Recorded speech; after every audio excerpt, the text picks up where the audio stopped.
بسم الله الرحمن الرحيم الحمد لله رب العالمين والصلاة والسلام على أشرف الأنبياء والمرسلين أما بعد.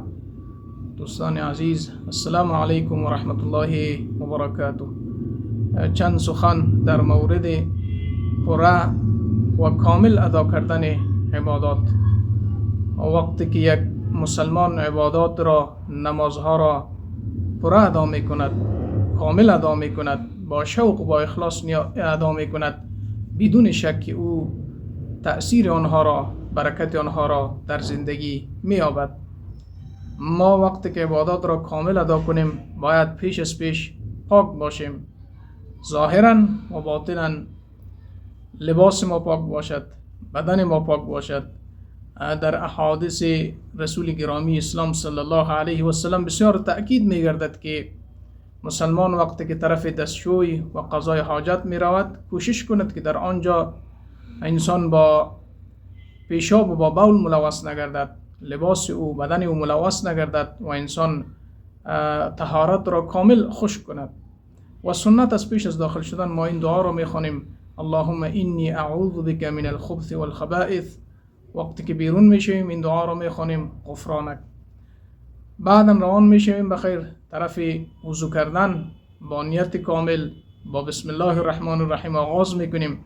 هر عضو را کامل و سه بار می شویم. وضو که تمام شد میریم بخیر طرف نماز، با نیت، با اخلاص، با شوق کامل در نماز آغاز میکنیم، با اطمینان در نماز آغاز میکنیم.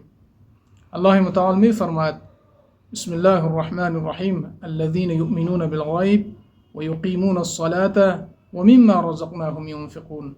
از جمله صفات نیکوکاران، متقیان، این که آنها نماز را برپا میکنند.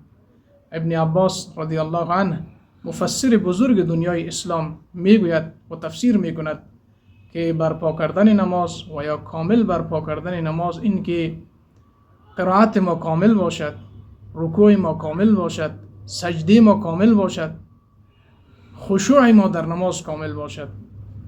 خشوع در نماز این که یک مسلمان در قلب او ترس پروردگار است، محبت پروردگار در قلب او است، بزرگی و عظمت پروردگار در قلب او است.